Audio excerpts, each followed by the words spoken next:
Hi there, it's Jeff here with a video on the immobility of labour. We're going to focus on occupational and geographical immobility. They're both causes of labour market failure. First of all, occupational immobility. And this happens when there are barriers or hurdles to people being able to switch between one occupation and another. And there are multiple causes, one of which could be a skills gap. So a new job might require a different skill set from those that the unemployed workers, for example, can offer. And we know that the pattern of jobs evolves over time. So the skills that you might have today might not be the marketable skills that employers are looking for in the years to come. There can be training gaps. Unemployed workers, for example, might be very keen and desperate to work, but they may not necessarily have access to affordable training schemes that will allow them to improve their own human capital and make themselves more employable. There can be experience gaps. Oftentimes, if you've been out of work for a length of time, the long-term structurally unemployed, for example, often have gaps in their employment history or their CV that in theory can make them less attractive to employers. So skills gaps, training gaps, experience gaps are all causes of occupational immobility. And there's often the confidence or motivation factor. We often hear of something called the discouraged worker effect. The longer someone is out of work, the harder it is to find work. Skills tend to decline, and so too often does the confidence and motivation to carry on looking for a job. So skills gaps, experience gaps, education gaps and low confidence, these are all factors that can cause occupational immobility and therefore can lead to a higher level of unemployment than is optimal for an economy. Degree apprenticeships, in a way, are one of the most exciting areas of labour market change in recent times. These are higher education courses which combine working with part-time study, and the courses can be taken at degree or master's level. Typically they take 3 to 6 years to complete, but the apprentice is employed throughout the course. They apply, similar to applying for a degree, and they have several advantages over a standard university course. Students benefit by getting a degree without debt. They're earning while learning, and of course gaining, super important, relevant work experience. And employers can shape their own apprenticeship course to meet their own particular needs and create a pool of work-ready future employees. And lots of businesses now, from accountancy firms to Sky, BA Systems, BT and AstraZeneca, and many others, are now starting to create their own degree apprenticeships. It's becoming quite a big thing.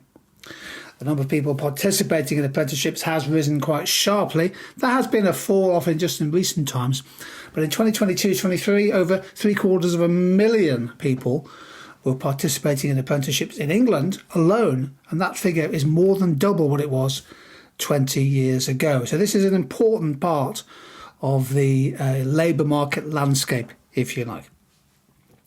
Now, occupational immobility is a key reason behind persistent labour shortages. This was the 2024 survey looking at the extent of businesses experiencing a worker shortage, 7.4% across the economy as a whole, but in some sectors, including construction, accommodation and food services and things, that figure was higher. And indeed, as a share of vacancies, this is quite interesting. So it's 2022, but things won't have changed fundamentally. The skill shortage vacancy rate by percentage of vacancies. So this chart basically shows that in construction, for example, in building, just over half of all the vacancies were in highly skilled jobs. So essentially construction firms saying they can't get hold of the skilled labour they need. And that's a high figure all the way across information, ICT, manufacturing, health and social care, education, and so on and so forth. So vacancies are high. Businesses saying they can't get hold of the labour they need, and a high percentage of those vacancies are in skilled occupations.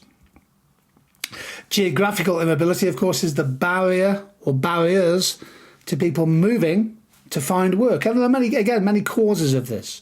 Family ties and social ties can be important. The high cost of property, both to buy and to rent, is a major factor. There could be migration controls introduced by a country which limit the movement of labour. There could be language barriers, and that's not just between countries. Can you find access to good schools and GPs and other public services? The high cost of commuting in the UK, our rail network in particular criticised for being extremely expensive, and the lack of an integrated transport system can be a barrier to people moving, oftentimes quite short distances, to find work. So housing costs, people may be hesitant, well they are, to move to areas with expensive housing, and especially to buy and rent. Renting has become very expensive, as we'll see in a second. Family and social ties can often be an emotional challenge to move area and leave family and friends behind.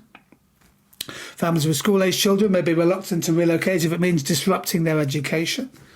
And there's the wider cost of living can vary from region to region. In less densely populated areas, there can be limited access to public transportation, especially if you don't own a car. So lots of factors affecting geographical immobility. House prices here. Have a look at this chart. This is the average house price in England over the last 18 years, up to the end of 2023.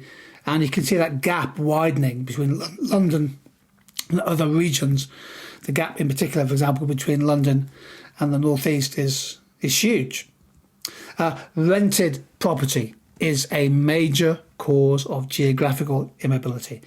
Take a look at this average residential rent for new lets in the UK in the spring of 2025. This is bang up to date.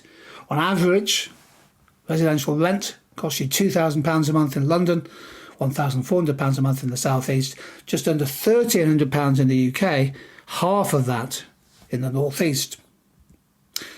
Now, migration is an important issue to think about when you consider the geographical mobility of labour.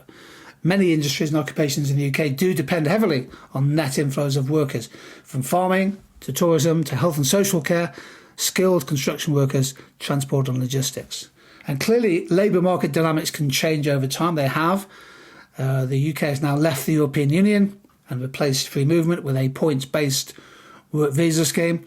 Obviously, the COVID pandemic also had an impact on cross-border migration. There has been a huge surge in long-term migration into the UK, including in 2022 and 23, although a lot of that was driven by work visas and by returning students. The blue line here shows immigration, the black line shows emigration, and the grey line here is the net balance between the two, and it has been very high over the last 2 to 3 years. This chart shows the number of work visas granted in the UK. An interesting chart because it suggests that the UK is becoming increasingly reliant, or employers becoming increasingly reliant on applying for work visas to find the skilled workers they need. Over 600,000 work visas granted in the last 2 years, in each of the last 2 years. Now, how can you improve geographical mobility of labour? Often this is time a really nice policy question. You might want to have a little pause of the video here to think about what you choose. Well, one policy would be rent controls, reforms to the rental sector to improve the rights of tenants, a ban on no-fault evictions. Again, this is a controversial topic. Would a rent cap necessarily improve the geographical mobility of labour? It depends what the consequences of that are. The Labour Party, new in office since July 2024, have set a target of 1.5 million new homes over the next 5 years. Very, very ambitious. Whether or not they'll achieve it is open to question. But increases in new house building, with a legal requirement for a minimum number of affordable homes, and new towns, for example, could be a way to do that.